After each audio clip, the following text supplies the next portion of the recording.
ఇదిలా ఉంటే BRS party నుంచి ఇటీవల కాంగ్రెస్ గూటికి చేరిన ఎమ్మెల్యేలతో ముఖ్యమంత్రి రేవంత్ రెడ్డి భేటీ అయ్యారు. హైదరాబాద్లో బాన్సువాడ ఎమ్మెల్యే పోచారం శ్రీనివాస్ రెడ్డి ఇంట్లో ఏర్పాటు చేసిన విందుకు సీఎం సహా ఈ నేతలంతా హాజరయ్యారు.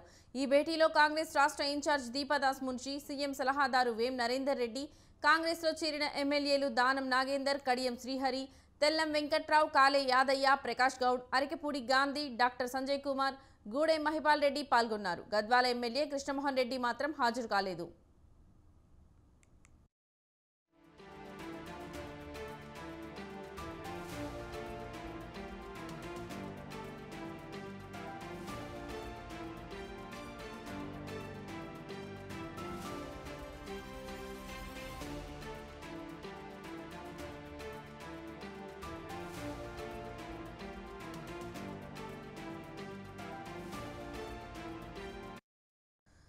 ఆయన మొన్న కేటీఆర్తో భేటీ కావడంతో తిరిగి బీఆర్ఎస్ గూటికి చేరతారనే ప్రచారం జరిగింది. కాంగ్రెస్లో చేరిన మరికొందరు ఎమ్మెల్యేలు కూడా తిరిగి గులాబీ పార్టీలోకి రానున్నారని బీఆర్ఎస్ వర్గాలు ప్రచారం చేస్తున్నాయి. ఈ నేపథ్యంలో రాత్రి ముఖ్యమంత్రి రేవంత్ నేతలతో ప్రత్యేకంగా సమావేశమై చర్చించారు. ఈ సందర్భంగా మరికొందరు బీఆర్ఎస్ ఎమ్మెల్యేలు కూడా కాంగ్రెస్లో చేరే విషయమై చర్చించినట్లు తెలుస్తోంది.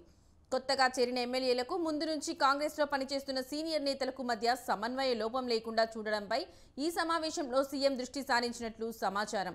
అందరూ కలిసిమెలిసి పార్టీ కోసం పనిచేయాలని ఆయన సూచించినట్లు తెలుస్తోంది. కష్టపడి పనిచేసిన వారికే ప్రభుత్వంలో తగిన గుర్తింపు ఇస్తామని సీఎం హామీ ఇచ్చినట్లు సమాచారం.